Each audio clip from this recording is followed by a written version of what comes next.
Boa noite a todas e todos que nos acompanham hoje à noite. Nós estamos aqui para fazer um debate bastante importante sobre o desmonte, né, do Estado. Essa é uma transmissão do Fórum dos Trabalhadores do Setor Público no Estado de São Paulo.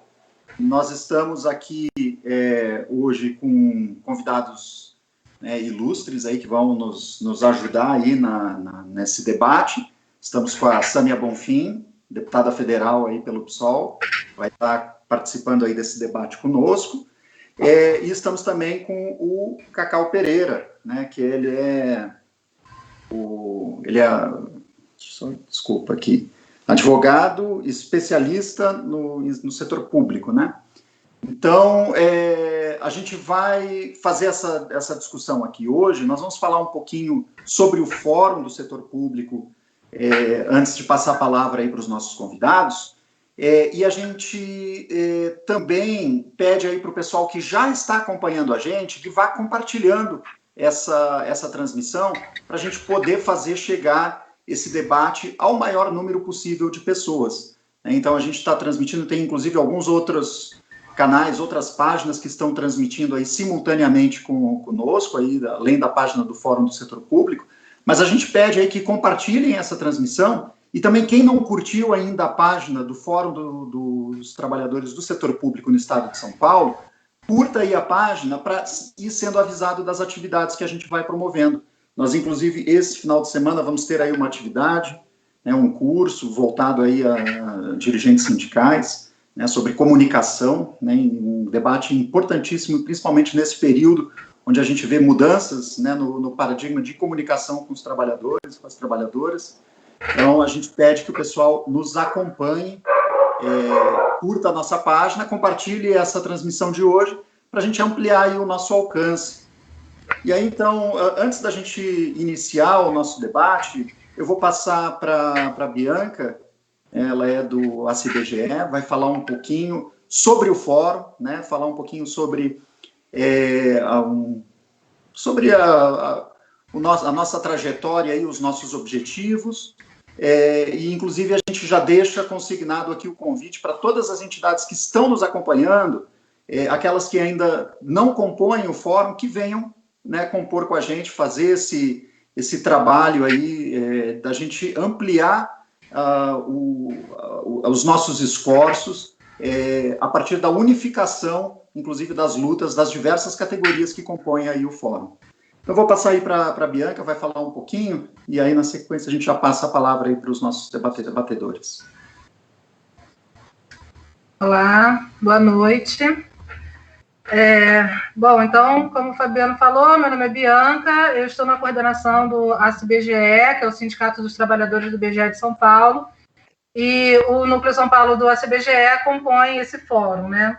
Vou falar um pouquinho sobre, recordar o histórico do fórum. Ele foi criado lá em 2012 como uma replicação estadual do FONASEF, que é o Fórum Nacional dos Servidores Federais, né?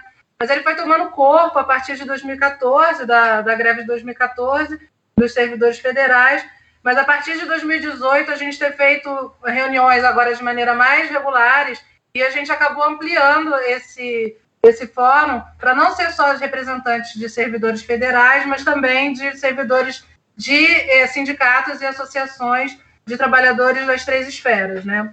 Atualmente, o sindicato conta com 13 entidades, o fórum ele conta com 13 entidades compondo na composição, né? E a gente, desde o ano passado, a gente tem realizado algumas atividades, tanto organizativas quanto atividades de rua, né? Que a gente elabora material para distribuir nas nossas categorias e também para a população em geral, né? A gente, em fevereiro de 2019, promoveu o primeiro encontro estadual do Fórum.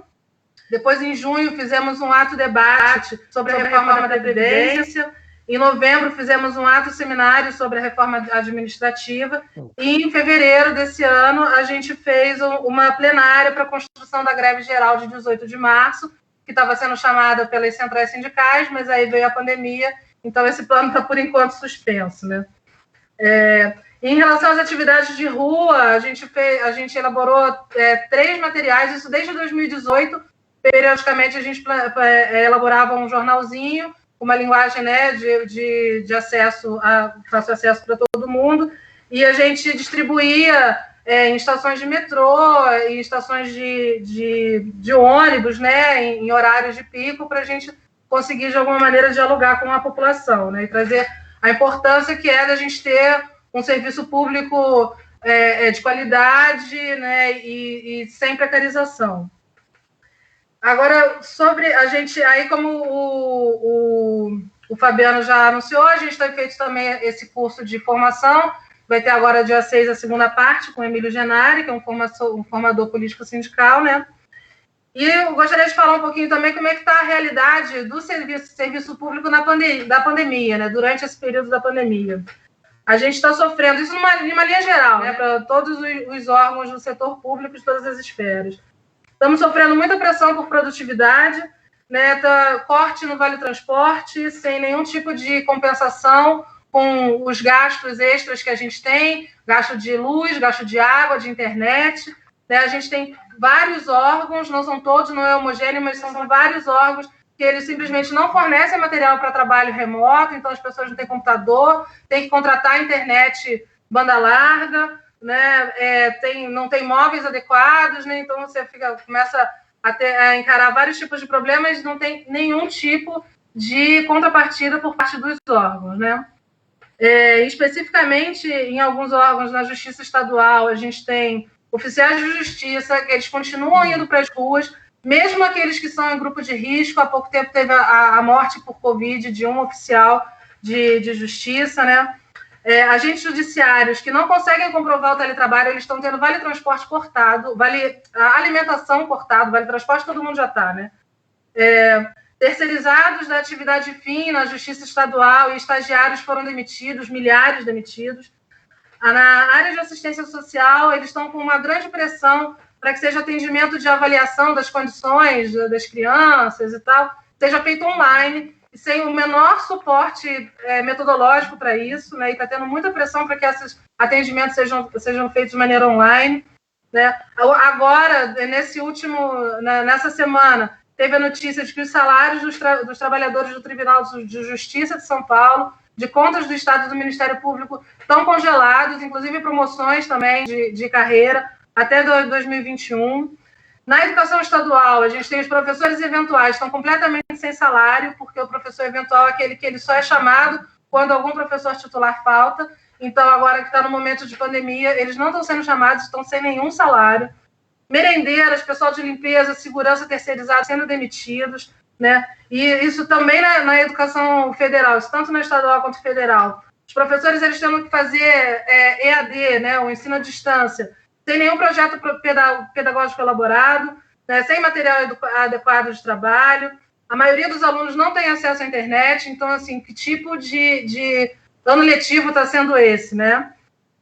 No caso do IBGE, a gente teve o nosso banco de horas cortado, sendo que já faz parte do trabalho do IBGE trabalhar à noite e fim de semana, e a gente agora está com o banco de hora cortado. A gente está com centenas de trabalhadores temporários que estão os trabalhadores temporários têm um prazo de até 3 anos para trabalhar e depois precisam sair do BGE, e a gente tem cerca de 400 que vão sair durante esse período de pandemia aí, e vão ser simplesmente mandados embora, jogados na rua, e no contrato temporário do BGE, os trabalhadores não têm acesso a fundo de garantia, seguro-desemprego, enfim, vão para a rua, não vão ter como procurar emprego, e é isso, né? No caso da Justiça Federal, a gente vê que os servidores estão adoecendo por conta de grande pressão por produtividade, tendo que trabalhar até 11 horas da noite, trabalhando no fim de semana, tendo ameaça, inclusive, de banco de horas negativo, que se não der conta do trabalho, depois você vai ter que compensar aquilo lá na frente quando acabar a pandemia, né? Então, um horror, né? Na saúde, a gente tem notícias de trabalhadores que são dos serviços administrativos tendo equipamentos de proteção individual negado, não tem máscara para o pessoal administrativo, demissão em massa dos trabalhadores temporários lá no Rio de Janeiro, enfim, em resumo, né? A situação que a gente ouve na mídia e, né, é que a situação dos trabalhadores trabalhadores do setor público estão lá com a geladeira cheia, são privilegiados, mas, na verdade, a situação ela não é nem um pouco homogênea e não é nem tão um pouco confortável como se pinta, né? A gente tem essa taxação de ser grande privilegiado, mas, na verdade, os poucos que ainda têm alguns direitos, né, a gente tem que lutar para que eles sejam preservados e lutar para quem não tem esses direitos tenham esses direitos também, porque direito trabalhista não é privilégio, né, gente? É obrigação do patrão. Enfim. Então, termino aqui essa minha breve introdução e passo e agradeço muito a Sâmia e ao Cacau por trazer esse debate para a gente aí, que agora eles vão mostrar como que está no painel nível do Congresso Federal e das iniciativas do governo, quais são as mais ameaças que a gente vai sofrer ainda mais aí, né? Então é isso, obrigada.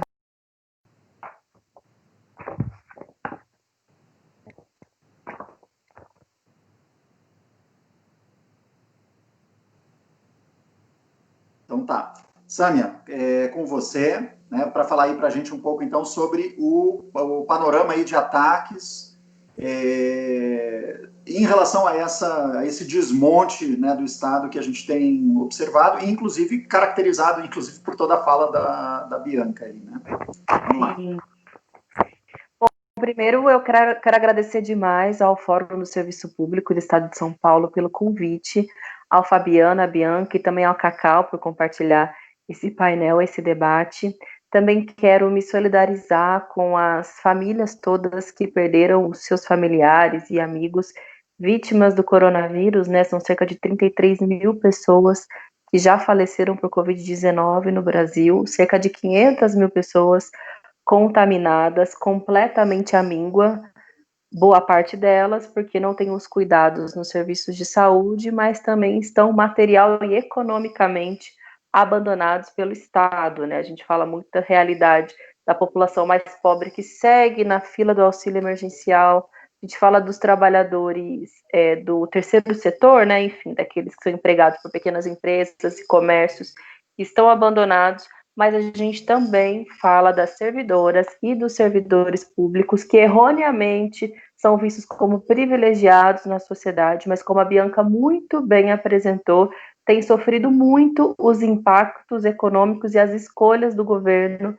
durante esse contexto de pandemia, tendo seus benefícios cortados, tendo sobrecarga de trabalho e tendo uma desassistência, falta de assistência por parte do Estado, inclusive para a manutenção e o desenvolvimento das suas atividades. E alguns setores, como os serviços essenciais, né, que precisam sair para a rua, inclusive lutando pelo básico, que é ter equipamentos de proteção garantidos pelo Estado, não precisando tirar do próprio salário que está reduzido nesse contexto. Mas antes de entrar um pouco mais especificamente, né, acho que nos desafios e nas pautas todas, eu queria fazer um debate um pouco da situação política do Brasil, né, porque muita gente vem afirmando isso, e eu concordo, que a pandemia do coronavírus, ela só eclodiu, ela escancarou os problemas estruturais e históricos do Brasil, por um lado, mas também as questões conjunturais, né, que dizem respeito a esse avanço de uma política ultraliberal e de um governo que flerta a todo momento com o fascismo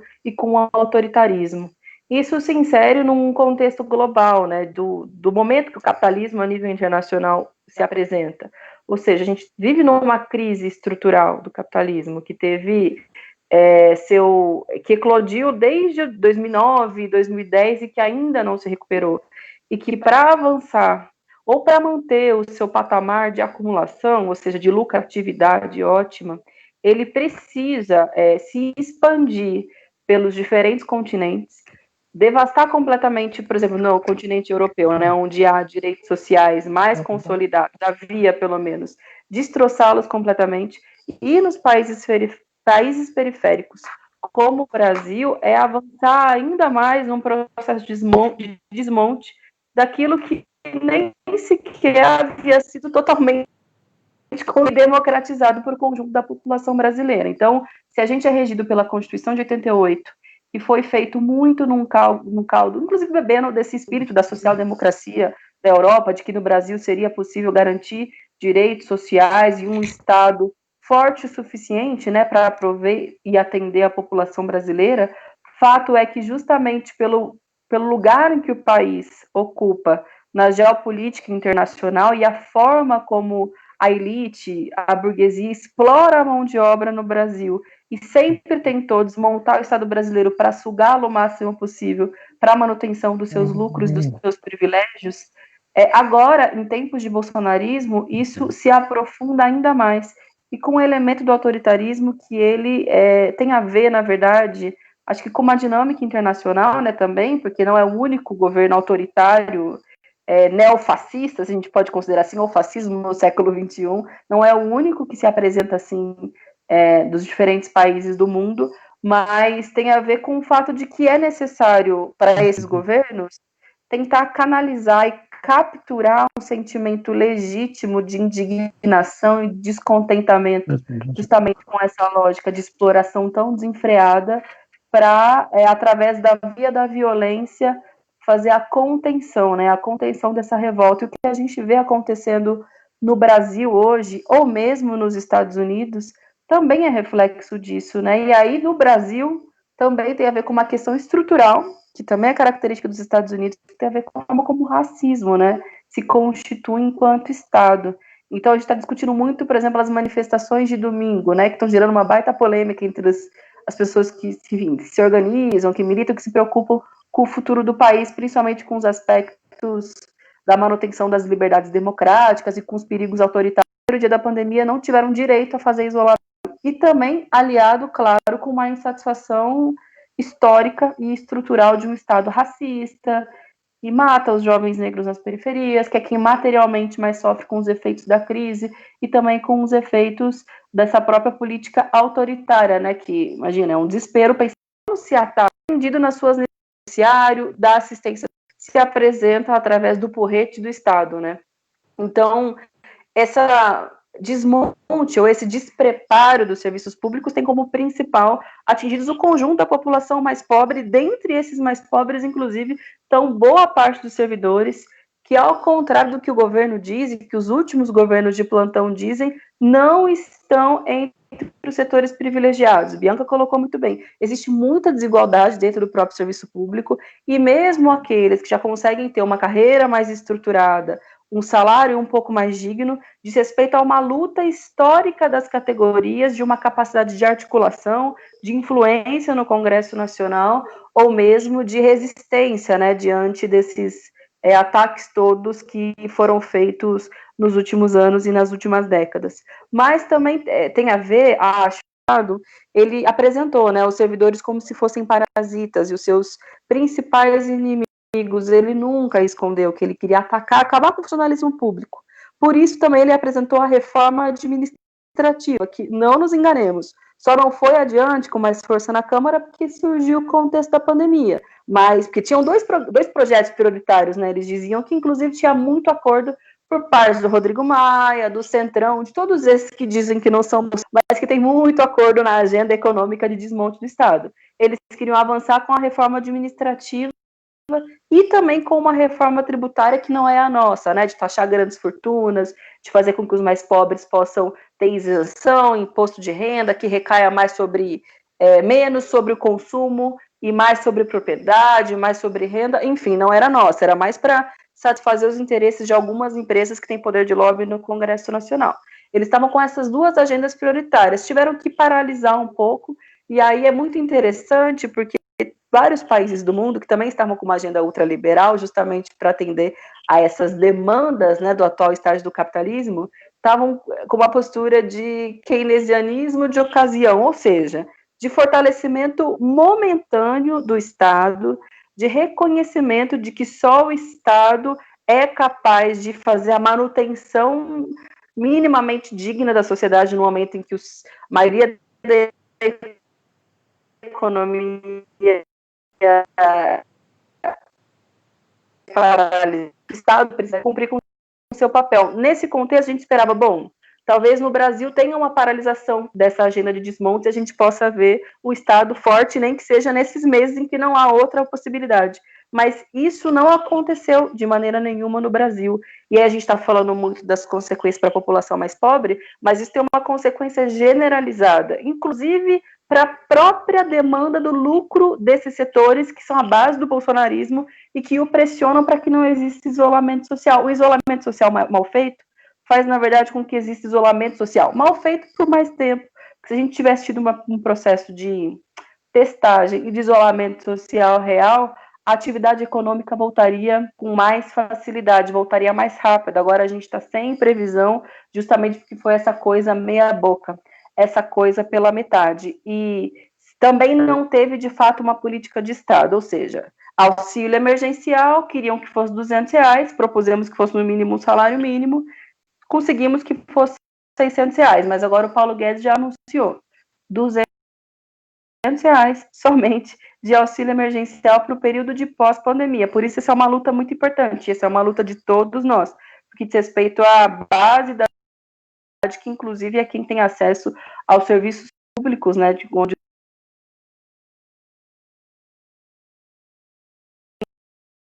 a política é de desmonte total, para que principalmente o capital financeiro, né, domine todas as riquezas que o Brasil produz, também se apresentou como uma desculpa, uma chantagem no contexto de pandemia, ou seja, tiveram que paralisar a reforma administrativa e os desmontes, mas eles também aproveitam qualquer medida de transferência de renda, de liberação de recursos para atingir os servidores. Então é isso, todo mundo sabe, nós aprovamos no Congresso Nacional repasse os estados e municípios, que muitos deles estão endividados, para poder investir no enfrentamento ao coronavírus. Qual foi a chantagem do Paulo Guedes?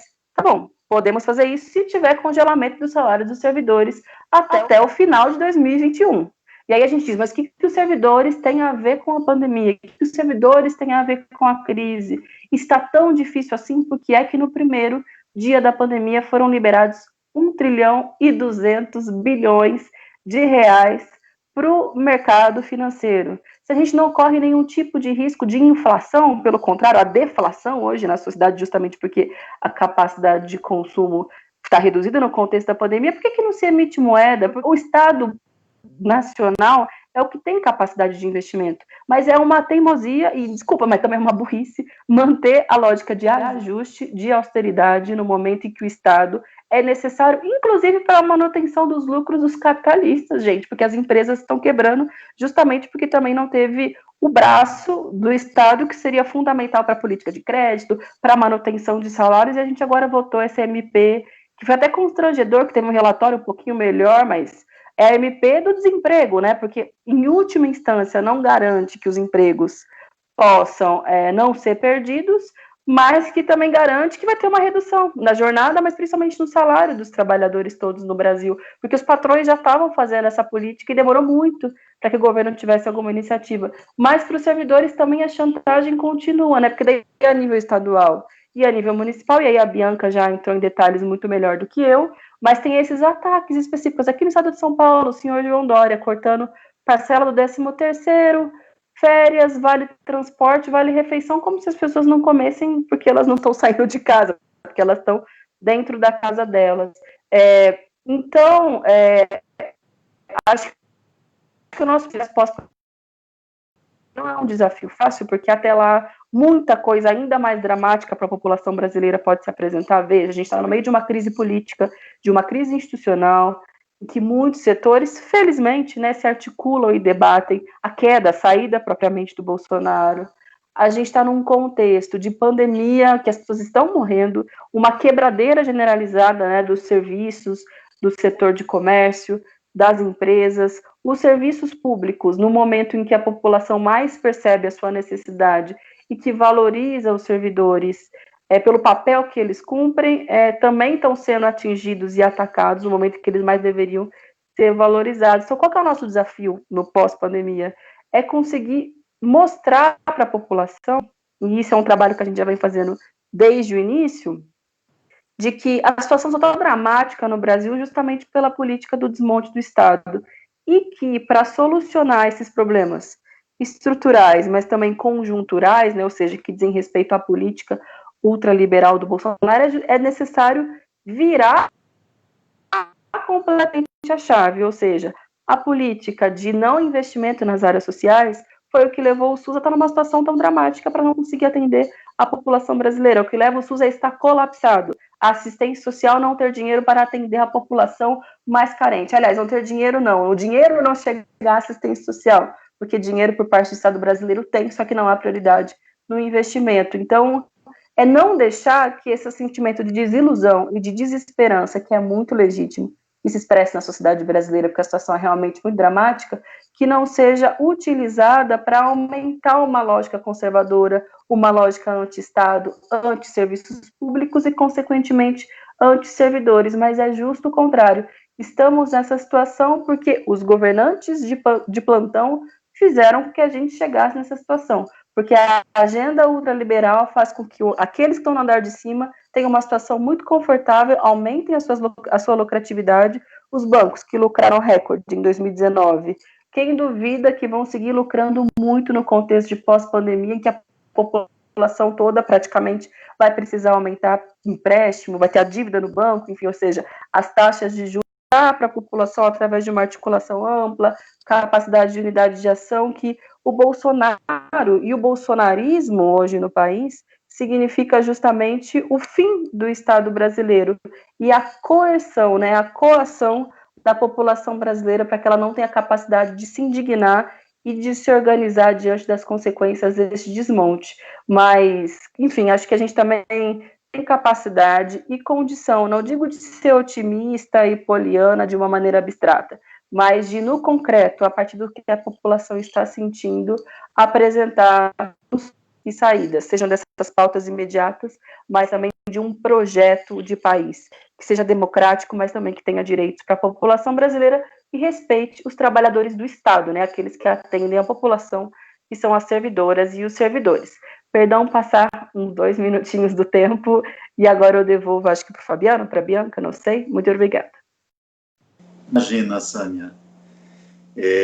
Bom, obrigado aí pelo seu primeiro bloco. A gente lembra aí o pessoal que está nos acompanhando que dá para ir mandando perguntas aí pelo chat, né? A gente vai tentando ver e endereçar aí as perguntas. A gente vai passar agora a palavra para o Cacau, né? O Cacau vai fazer uma breve exposição aí também, e aí na sequência a gente vai então para essas perguntas.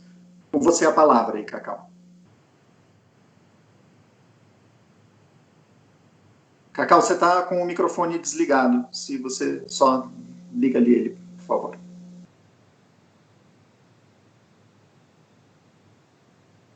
Agora sim. Agora sim, pode ir lá. Ok. Repetindo então aí os cumprimentos. Boa noite, Fabiano, Bianca. Agradecimento aí ao Fórum pelo convite, a possibilidade de travar esse diálogo. Boa noite especial para a Sâmia. Muita satisfação de poder debater aqui com ela, que tem tido uma atuação bastante combativa no Congresso Nacional, né? Em meio àquele antro de dilatadores de direito, tem sido uma voz atuante. Então, agradeço pelo convite e a possibilidade da discussão. E como o tempo é curto, vamos direto ao assunto, né? Nós estamos vivendo, talvez, um dos momentos mais dramáticos da história da humanidade. Seguramente isso marcará a nossa geração e as futuras. Nós não temos como hoje fazer previsões muito seguras do que muda na realidade da humanidade daqui em diante, mas, objetivamente, nós estamos vivendo um cenário que conjuga essas três crises, que foram, de certa forma, tratadas pela Sâmia na primeira fala dela. A crise sanitária, a crise social e a crise econômica, que estão se entrelaçando e que geram um cenário apocalíptico pela postura do atual governo brasileiro. O elemento diferencial fundamental que o nosso país está vivendo é que, ao contrário de outros governos, inclusive governos de matiz conservadora, de direita, alguns, inclusive, muito próximos de ideias reacionárias e fascistas, tiveram que rever sua postura ultraliberal, tiveram que rever alguns dos seus preceitos para poder encarar a pandemia. Não que esses governos estejam realizando, como foi falado, o New Deal, o Plano Marshall, ou o que seja. Na verdade, o grande socorro que tem sido dado em nível mundial são socorros às instituições financeiras, para que elas possam ofertar linhas de crédito, e isso, logicamente, lá na ponta vai ter uma consequência, porque a recuperação da economia não é um dado certo. Ao contrário, o que nós temos hoje é a possibilidade de uma recessão mundial, e no caso do Brasil, mais especificamente, nós já estamos vivendo com alguns dados que são dramáticos. Nós tivemos nos últimos meses, desde o início da pandemia, pelo menos 5 milhões de trabalhadores no Brasil que foram afetados de alguma maneira na sua renda, no seu emprego. 1 milhão diretamente perderam emprego no mês de abril, né? Nós vamos ter que agora acompanhar no mês de maio como que essa curva, digamos, se desenvolveu. Os outros foram afetados por redução de salário, por suspensão de contrato, por uma série de outras medidas. Então já são 5 milhões de trabalhadores, segundo dados do IBGE, que foram afetados por essa situação da pandemia.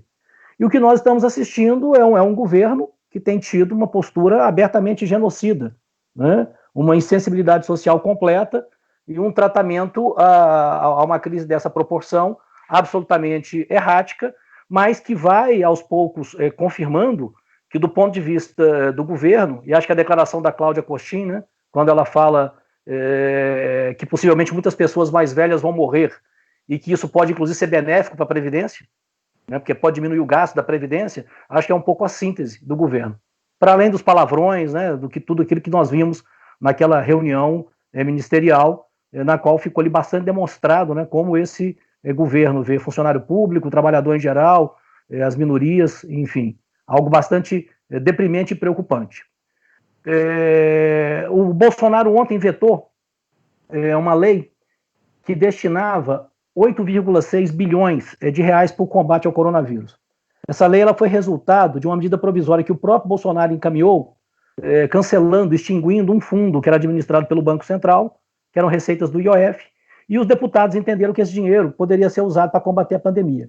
O Bolsonaro vetou, ou seja, ele tirou 9 bilhões que poderiam estar sendo usados nesse momento para combater a pandemia, ele impediu que isso fosse feito, com um argumento de que não havia previsão orçamentária. O que é um argumento muito frágil, né? Porque nós estamos num momento de calamidade, né, em que há uma flexibilização de uma série de dispositivos justamente para enfrentar esse momento. Mas o que é interessante é que o próprio Bolsonaro também encaminhou, né, uma emenda à Constituição, né, a PEC 187, em 2019, que justamente ela propõe que o governo possa se apropriar de cerca de 220 bilhões de fundos públicos, né, fundos que não teriam sido previstos na Constituição, então, portanto, estariam irregulares do ponto de vista do governo, e ele propõe utilizar esses 220 bilhões para bater na dívida pública, que é justamente a destinação que ele quer dar a esses 9 bilhões, nesse momento, desse fundo do IOF do Banco Central. Então, isso aí já é uma demonstração bastante concreta da forma como esse governo atua e qual é a sua visão. Em meio a essa pandemia, ele quer seguir com o seu programa liberal ortodoxo, liberando dinheiro para banqueiro, para pagar juros e rolagens da dívida, do que socorrer aqueles que estão sofrendo com a pandemia. E uma outra questão que parece bastante interessante foi justamente agora na votação da Lei Complementar 173, né, que previu o auxílio aos estados e municípios durante a pandemia, que foi a inclusão, na verdade o veto, né, que faz com que o salário dos servidores fique congelado até o ano que vem. Essa medida, na verdade, ela estava prevista para a reforma administrativa que o governo quer encaminhar, né, e o governo se aproveitou desse momento e, numa chantagem explícita, né, com governadores e com prefeitos, segurou durante 3 semanas para poder sancionar, né, a lei, ele acabou vetando, né, as garantias de reajuste que estavam lá colocadas e colocou o funcionalismo público como o fiador, né, como o garante, na verdade, dos recursos, aí na ordem de 130 bilhões que se estima, que vão para os estados e municípios para combater a pandemia. Então, acho que esses dois exemplos são muito ilustrativos da visão de Estado que esse governo tem. Então, o termo desmonte é um termo correto. Agora, eu acho que é necessário a gente voltar um pouquinho no tempo e acho que é necessário localizar em que momento esse ataque se fez mais forte.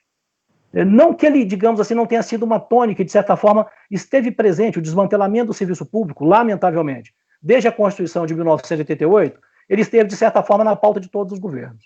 O governo Fernando Henrique, por exemplo, fez um processo de privatizações, criou as organizações sociais, fez mudanças, uma reforma administrativa muito profunda no serviço público, e isso é de conhecimento de boa parte de nós.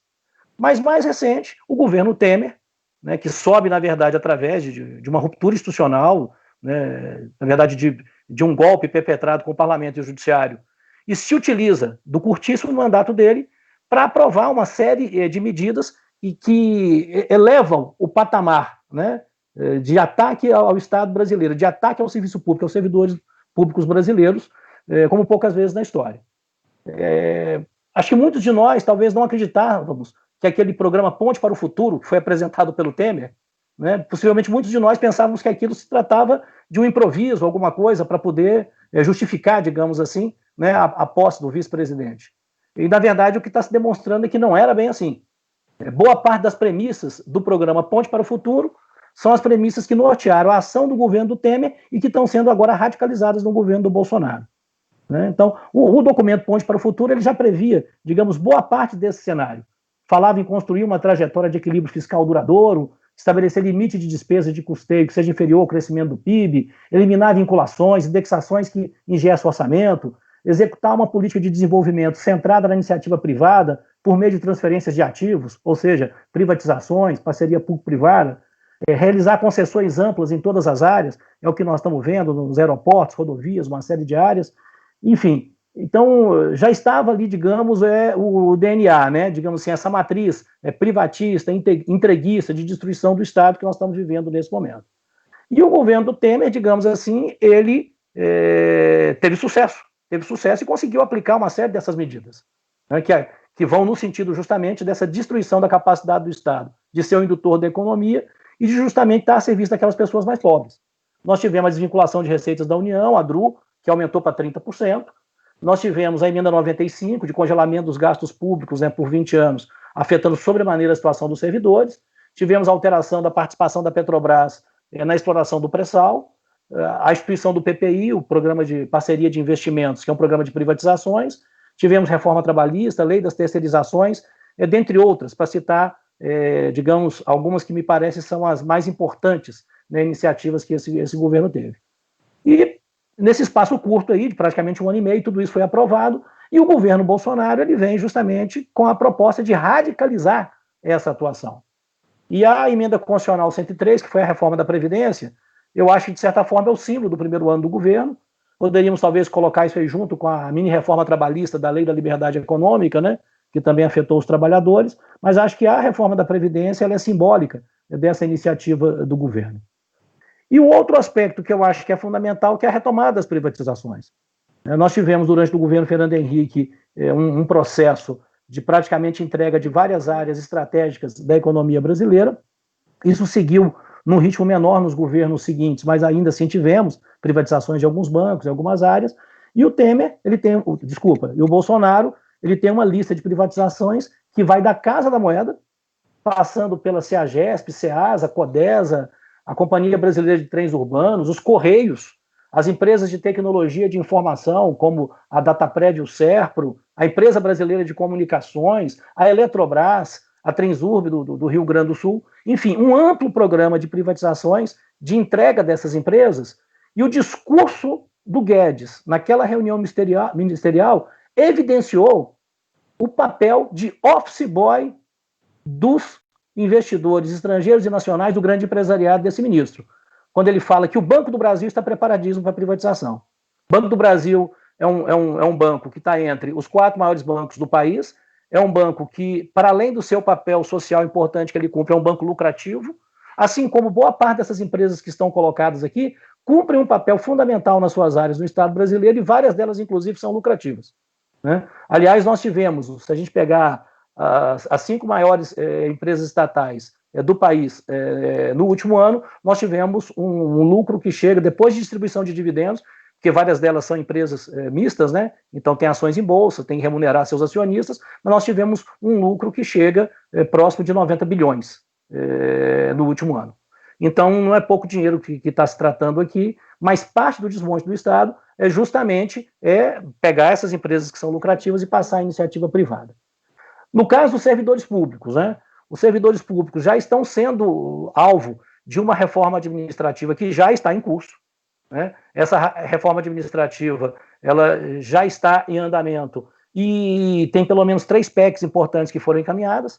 A PEC do Pacto Federativo, né, que desvincula as receitas da saúde e da educação dos estados e municípios e permite uma margem maior de manobra na administração desses recursos. A PEC dos fundos públicos, que eu já falei, e a PEC emergencial, que é aquela que possibilita a redução dos salários e de jornada dos trabalhadores do setor público. Algo bastante parecido, né, com a votação recente que nós tivemos da 963 no Congresso Nacional, que também foi falado pela Sâmia, né?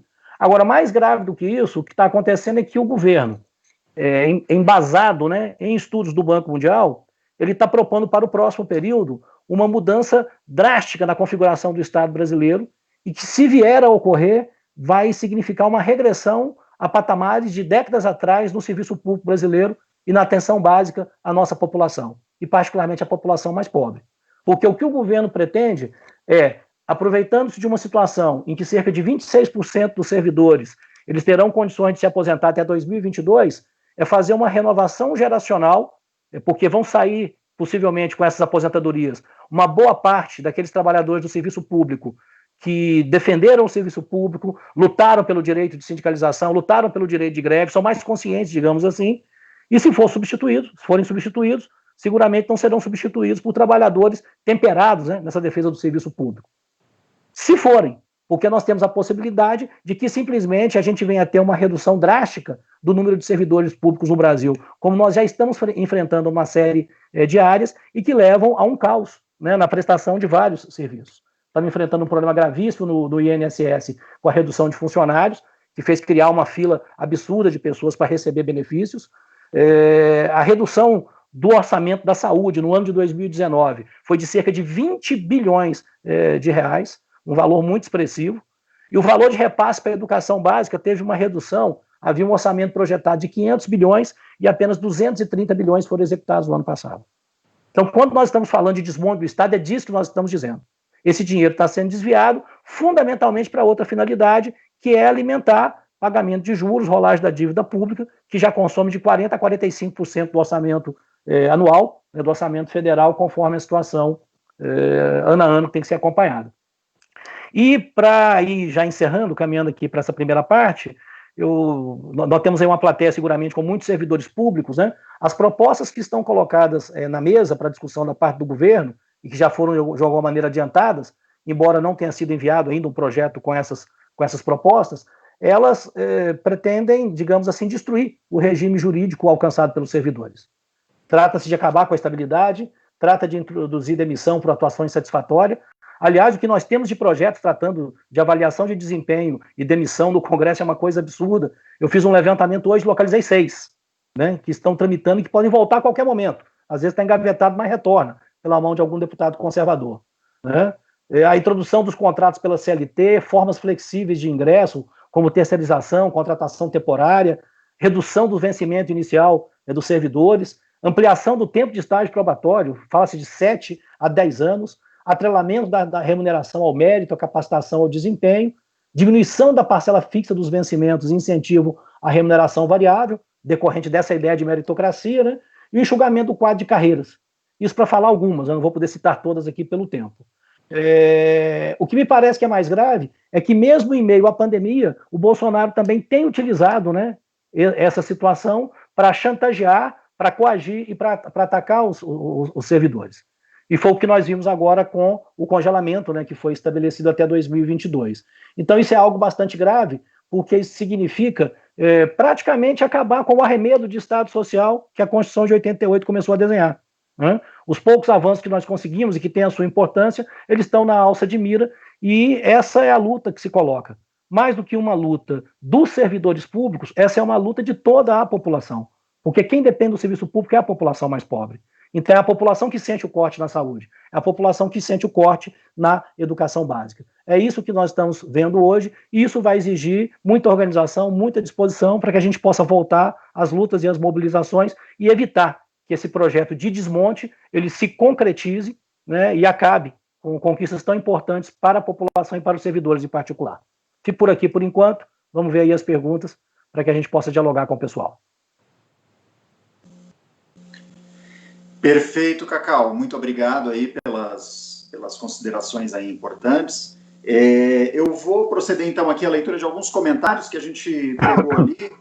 A gente até já deixa registrado aqui o nosso pedido de desculpa, se nem todo mundo aqui, de repente, mandou comentário. Às vezes o pessoal está mandando ainda agora nesse momento, né? A gente procurou fazer aqui um apanhado. Então, se por acaso alguém não for contemplado, depois, inclusive, a gente faz um esforço ali de dar uma passadinha no chat ali para ver se a gente consegue dar uma atenção. E eu tenho certeza também que muitos dos questionamentos, né, vão acabar sendo endereçados aí naturalmente pelo debate que está sendo feito aí, que de fato é de altíssima qualidade, né?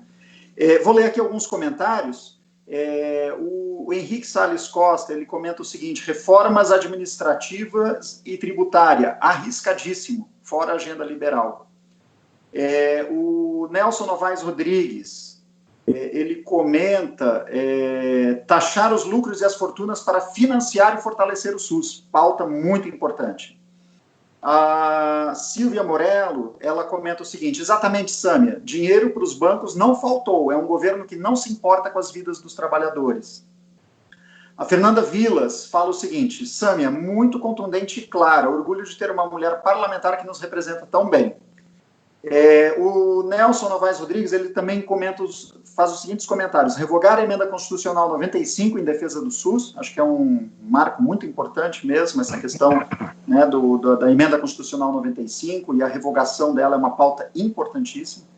E ele também comenta o seguinte: repúdio a militarização do Ministério da Saúde, do INSS e do Estado brasileiro. Então, vou passar aqui para algumas perguntas também que foram colocadas. Tem um outro comentário aqui que chegou por um outro canal, que é o seguinte: a Conceição Vasconcelos, ela comenta o seguinte: reflexo de um Estado que não investiu em saúde e educação. Os hospitais de campanha já eram necessários. As pessoas morriam nas macas e nas portas dos hospitais. Tomara que sejam mantidos, porque em nenhuma cidade a estrutura pública de saúde era suficiente. Muito importante esse comentário aqui. A Sandra Gonçalves, ela mandou a seguinte pergunta: Cacau, por favor, comente as propostas da reforma administrativa que estão para serem votadas com aquela empreendida por Bresser Pereira, né? Já foram feitos alguns comentários, mas foi essa pergunta que foi lançada lá. Newton Nascimento, ele pergunta o seguinte: como preparar o enfrentamento neste momento? Essa é uma dúvida que muitos têm, né? Uma greve geral não teria que estar sendo preparada neste momento? Tá? Então, fica registrada aí a pergunta do Newton Nascimento. Vânia Gebler, há alguma possibilidade de esses ataques ao serviço público, como a reforma administrativa, não passarem?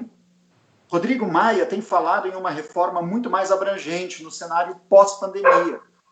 Sabem o que mais ele pretende incluir, além do já exposto, como redução de salários e fim da estabilidade do servidor? Então, essas são algumas das perguntas que chegaram aqui, que a gente registrou. Eu vou passar, então, a palavra para a Sâmia. A Sâmia fala aí para nós um pouquinho, já faz as considerações finais, e, na sequência, o Cacau também vai falar um pouquinho aí para a gente. Sâmia, com você. Tá bem. Em quanto tempo, mais ou menos? Olha, 5 a 10 minutos, aí, conforme a sua própria disponibilidade. Tá bem. A gente sabe que está corrido aí. Perfeito, tá bom. Se puder só me avisar, enfim, como foi da outra vez também, para eu não me desorganizar muito. Primeiro, agradecer as perguntas e os comentários, todos muito importantes, de altíssima qualidade.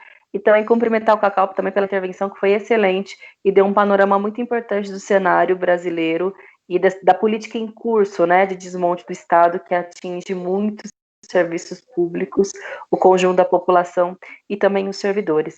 Vou começar, acho que pelas últimas perguntas, que tem a ver um pouco sobre as nossas estratégias de luta né, para esse projeto. Eu acho que isso é um debate muito importante, porque hoje tem um esforço de articulação amplo da sociedade, que envolve diferentes setores, para tentar barrar e derrotar, de fato o bolsonarismo, né? Eu acho que os elementos que mais têm capacidade de unificação dizem respeito à manutenção das liberdades democráticas, que são a liberdade de imprensa, regras ao direito de organização, de manifestação, em última instância, de não ameaça, fechamento das instituições, né, para que ele não atue como um déspota. Mas a gente percebe que quando a gente se esforça para fazer uma articulação que diga respeito à agenda econômica, que também diz respeito à política central do bolsonarismo, essa nossa capacidade de articulação é mais difícil. Inclusive, isso explica também a dificuldade de avançar, por exemplo, com o processo de impeachment na Câmara de Deputados, porque fato é que se tem muitos setores que estão descontentes com o bolsonarismo, até porque o seu projeto de poder também é muito familiar, tem a ver com uma relação de fortalecimento das milícias, dos grupos televisivos que ele gosta, porque também esbarra na pauta de costumes, que, por exemplo, a Rede Globo não tem, né, acordo imediato, mas que até então estava tudo muito bem, obrigada, porque estava seguindo com sua lucratividade, e vem nesse aspecto de Bolsonaro um problema. Então, o que eu quero dizer com isso? Que acho que quando se trata de uma capacidade e possibilidade de articulação mais ampla para a barragem econômica, a gente evidentemente tem mais dificuldade. E aí a tática, eu acho que é a da frente única mesmo, né, de frente única de enfrentamento e de construção junto aos sindicatos, num processo em que há um desmonte também do sindicalismo brasileiro com as diferentes medidas provisórias, mas também com uma reconfiguração do mercado de trabalho no Brasil, de informalidade, de impossibilidade de sindicalização e de atuação dos sindicatos junto aos trabalhadores, e das organizações e partidos de esquerda que compreendem, né, a necessidade de manutenção e de defesa do Estado.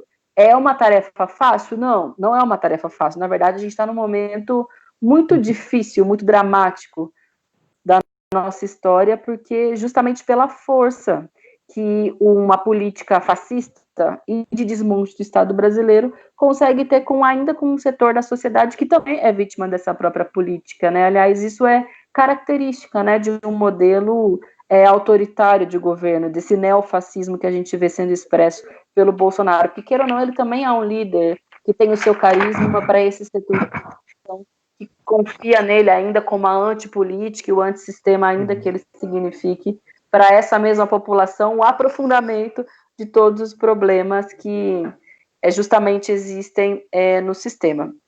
Fazer um comentário também sobre algumas das bandeiras que as pessoas disseram que são necessárias de serem agitadas.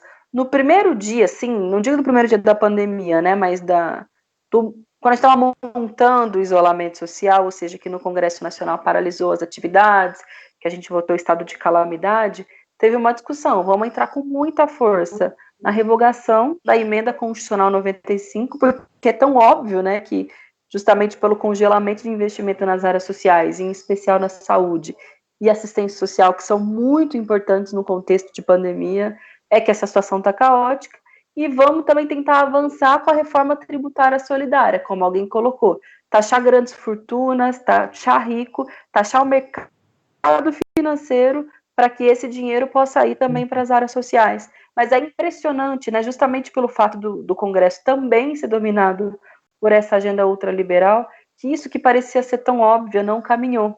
E a gente às vezes tem uma falsa sensação, bom, o Congresso está atuando como um contraponto ao Bolsonaro, porque não coaduna a princípio com esses arroubos autoritários, mas porque tem uma ou outra medida a favor da população, compreendeu de maneira geral que o Estado agora precisa atuar, precisa investir, mas é tudo tão absolutamente lento e insuficiente que, por exemplo, entre ontem e hoje nós gastamos cerca de 15, 16 horas voltando o projeto da volta do caça-níquel na televisão, que são aqueles programas de sorteio que pode chegar nos lares das pessoas para elas ligarem por telefone para gastar um dinheiro que nem sequer elas têm por lobby, por pressão direta desses grupos empresariais que financiam o bolsonarismo e também são base de sustentação para ampliação do fascismo no Brasil, que é SBT, Record, e Rede TV, e acho que a Bandeirantes também estava envolvida nesse processo. Então,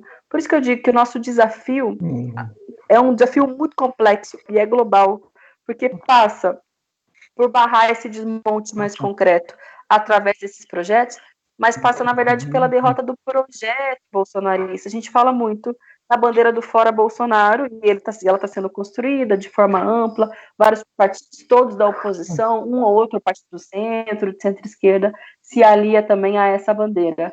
Mas fato é que, como eu disse, quando se trata da agenda econômica, é necessário que a gente tenha a capacidade de explicar para a população que essa situação caótica, inclusive essa situação antidemocrática, está a serviço de um Estado esvaziado, de a população sem direitos, de serviços completamente mercantilizados.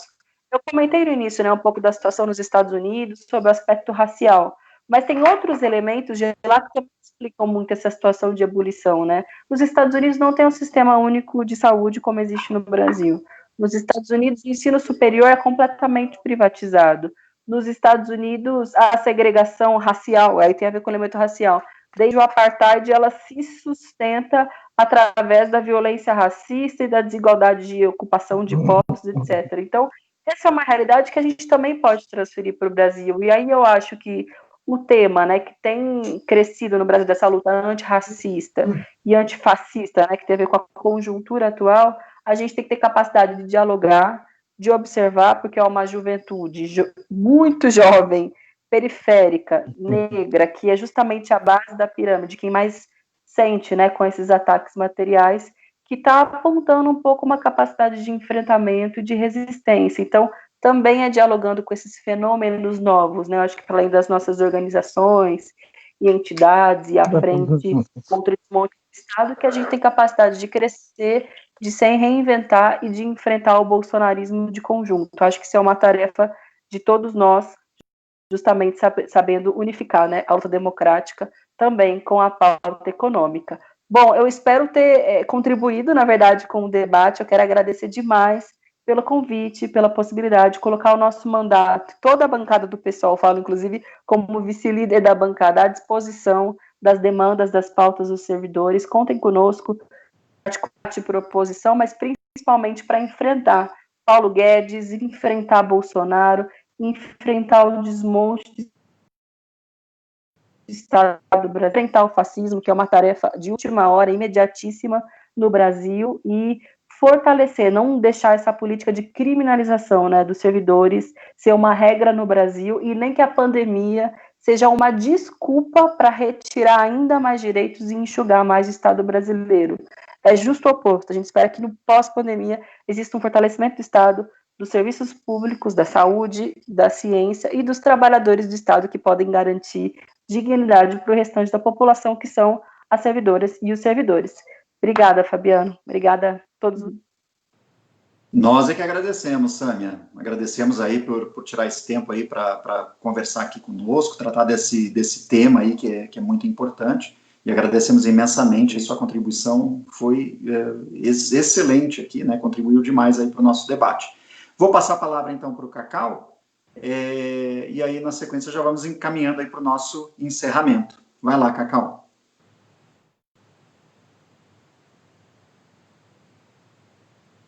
Cacau, só liga o seu microfone, que ele está desabilitado. Isso, era isso que eu estava fazendo. Perfeito. Não, então, eu acho que o primeiro aspecto que eu gostaria de salientar é que a imposição de um projeto como esse, ele só é possível de ocorrer se os trabalhadores forem derrotados no seu intento de enfrentar esse governo, digamos, que está aí, né? Mas fundamentalmente um projeto que é um projeto de regressão da sociedade em vários aspectos. Nós estamos vivendo um ataque às instituições da democracia brasileira, que todas elas têm o seu problema, mas não é para melhorar, né? O que nós temos aí é um projeto, na verdade, que pretende instaurar um governo com um grau de autoritarismo e de mando, né, centralizado nas mãos do capitão que está na presidência, e para isso ele tem se enfrentado com todas as instituições, com vários setores, e isso tem gerado uma instabilidade enorme justamente no momento de enfrentamento da pandemia, né, o que torna mais grave ainda a situação que nós estamos vivendo. Então, um projeto dessa magnitude, ele só é possível de ser implementado se a classe trabalhadora for derrotada. E nós temos que ter consciência disso. Os sindicatos têm que ter consciência do papel que eles têm que cumprir nessa quadra. Eu acho que, infelizmente, ainda que a situação ela seja uma situação difícil, né, nós temos que manter as pessoas em casa nesse momento. O isolamento social tem se mostrado a única possibilidade de evitar a contaminação e o avanço da doença. E há vários fatores que dificultam isso. As pessoas desempregadas, as pessoas mais pobres, enfim, os precarizados, né, tem essa dificuldade. No caso do serviço público, é uma situação mais particular, que ainda goza de algumas garantias, mas isso limita a possibilidade da nossa atuação política. Eu acho que a novidade que nós estamos vendo é que começaram a ocorrer mobilizações, né, a partir de segmentos que não são segmentos tradicionais do sindicalismo, mas a descrição feita pela Sâmia, ela é bastante próxima aqui do que aconteceu também em Belo Horizonte. Nós tivemos também uma manifestação no último final de semana, a partir de jovens, negros, de periferia, identificados com torcidas organizadas de futebol. Há um chamado agora para o próximo domingo em praticamente todo o país, e assim como em outros momentos da nossa história, determinados segmentos acabam cumprindo um papel de vanguarda, mas o papel dos trabalhadores na sociedade exige das suas organizações que elas deem um passo adiante e possam ocupar um papel nessa trincheira. Infelizmente, nós não vimos isso na votação da 963.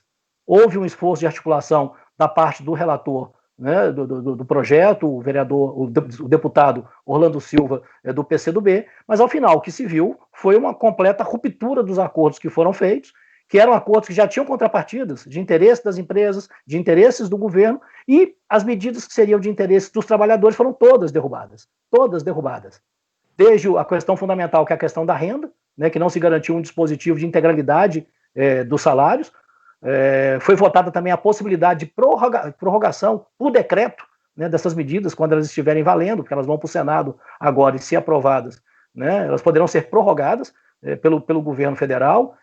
Tivemos ainda ataques localizados, como a 7ª e 8ª hora extras dos bancários, por exemplo, verdadeiros jabutis, né, que foram incluídos na tramitação, ressuscitando coisas da MP 905, quer dizer, é algo absurdo.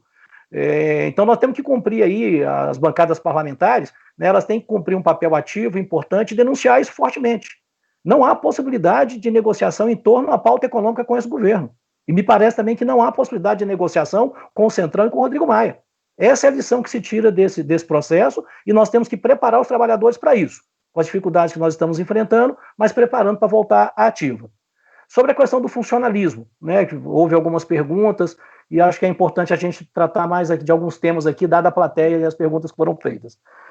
As reformas dos anos 90, no governo do Fernando Henrique, principalmente com o Bresser Pereira, foram as reformas que abriram caminho para esse modelo, digamos, que agora nós estamos chegando nele. Foi ali que começou a se discutir a quebra da estabilidade, abriu-se o serviço público para as organizações sociais, para o chamado terceiro setor, a divisão do serviço público em áreas de exclusividade, áreas compartilhadas, enfim, ali que começa esse processo, né, em que o serviço público começa a ser minado. O que se pretende agora é dar um salto nessa política. Visto, né, o que está discutido. Eu separei aqui rapidamente, 1, 2, 3, 4, 5, 6, 7 eixos, digamos, que está norteando essa proposta de reforma.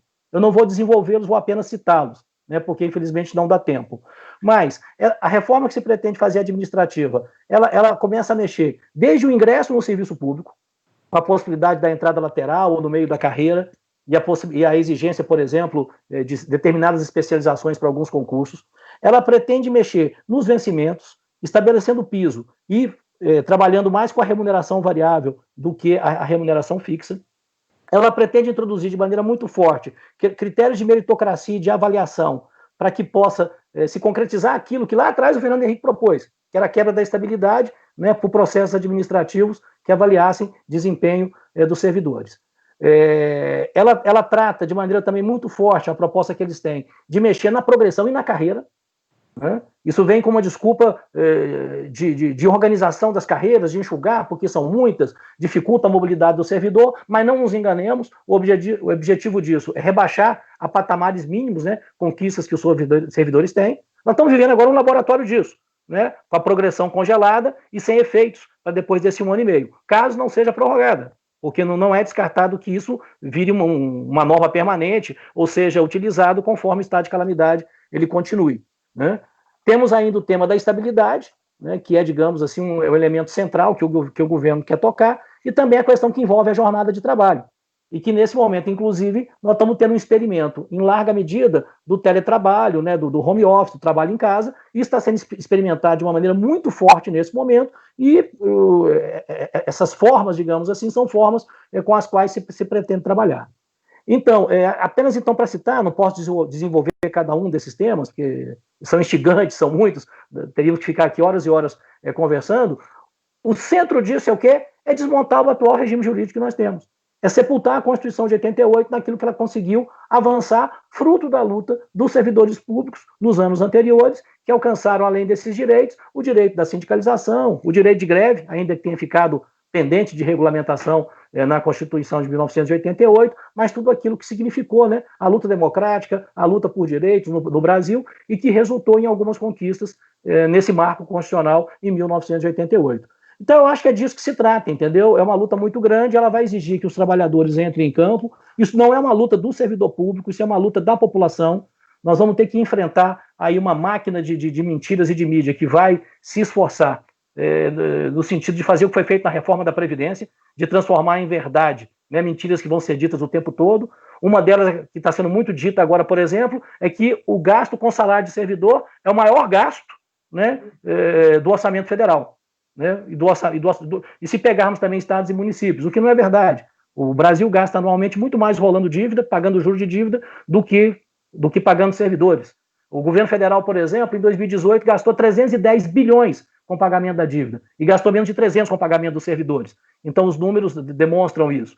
Né? Outra questão que vai ser dita, que no Brasil o servidor público ele é ineficiente, arrecada-se muito, a prestação de serviços é de baixa qualidade, querendo comparar a nossa situação, né, com a situação de países da OCDE, da Europa, enfim, em tudo mais. Coisa também que não se confirma.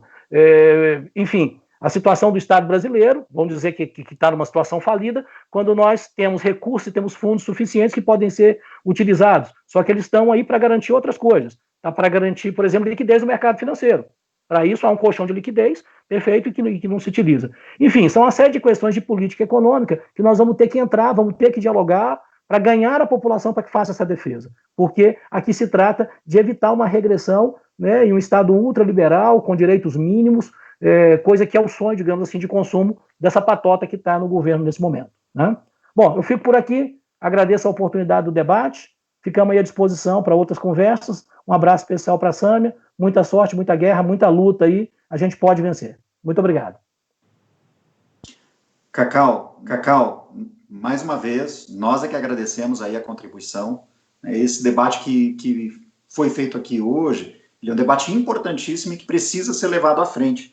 Acho que é importante a gente deixar registrado que o nosso auditório virtual aqui, ele se manteve o tempo todo com no mínimo 70 pessoas, a gente chegou aí próximo a 100 pessoas nos acompanhando ao vivo, então uma audiência importante, isso sem falar no alcance que nós ainda vamos ter das pessoas que vão assistir, né, posteriormente aí essa nossa discussão. Então, é um debate importante, a gente ir ampliando o nosso alcance. A gente lembra, inclusive, para quem ainda não curtiu a página aí do Fórum dos Trabalhadores do Setor Público, para aproveitar e curtir, para, inclusive, ser notificado de outros debates como esse que a gente faz. Inclusive, a gente tem uma programação aí de avançar nesse debate sobre o desmonte do Estado. Eu vou passar, então, para a Bianca. A Bianca vai fazer aí o encerramento aí em nome do fórum. Bianca, com você.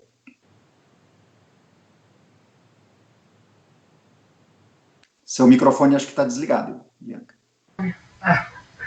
Foi. Agora foi, né? Então, agradecer mais uma vez a deputada Sâmia, ao Cacau, por essas explanações, por esse debate, né? Foi muito rico para a gente, nos mostra o tamanho do desafio que a gente tem pela frente, né? Importante não esmorecer. Agradecer ao Vini, que deu o suporte técnico para a gente aí, Vini, valeu. Falar um pouco também, deixar alguns recados, né? Esse debate que a gente está falando sobre o desmonte do Estado, ele é o primeiro de uma série de 3 lives que a gente está programando. Elas podem até se estender, mas a princípio a gente está programando 3 Então, fiquem ligados, aí, reforçando como o Fabiano falou, de curtir a página, para vocês ficarem sabendo sobre essas próximas, né? O próximo que a gente vai fazer vai falar um pouco sobre uma concepção de Estado, para que serve o Estado, por que o Estado foi criado, por que ele existe, né? E uma seguinte seria para a gente tentar como construir um Estado mais igualitário, mais justo, um Estado que efetivamente sirva à população, né? Então, esses são os temas dos próximos 2 debates que a gente vai promover, fiquem ligados. Gostaria de chamar também as entidades que estiverem aí, reforçar, né, o convite, estiverem aí participando e vendo esse debate, juntem-se a gente, juntem-se ao Fórum dos Trabalhadores do Setor Público no Estado de São Paulo, deixe uma mensagem ali pode ser pelo Face por esse Facebook aí do Fórum mesmo, tá? Pode deixar uma mensagem para entrar em contato com a gente, para a gente conseguir se articular, né, cada vez mais e construir um fórum cada vez mais forte, porque nosso objetivo é a gente garantir um serviço público de qualidade, né, para os brasileiros e a gente lutar também por melhores condições para toda a classe trabalhadora, né? Somos todos trabalhadores e nossa luta é para que tenhamos todos boas condições para que a gente possa viver e seguir em frente, né? E vamos juntos resistir aí todos esses ataques que estão vindo. A greve geral não está descartada, gente. Ela foi suspensa, mas tá aí, a gente vai ter que fazer, vamos ter que construir e espero que não demore muito, né? Então, é isso. Agradeço muito e fica aí com vocês. Com você, Fabiano. Obrigada. Perfeito. Bom, a gente agradece a todas e todos que nos acompanharam, né, e nos vemos, então, na nossa próxima transmissão. E hoje, por enquanto, encerramos. Muito obrigado mais uma vez a todos que nos prestigiaram aí, na audiência, e mais uma vez fica registrado o nosso agradecimento aí ao Cacau e à Sâmia por tirarem o tempo aí para virem a fazer esse importante debate aqui conosco. Uma boa noite a todas e todos.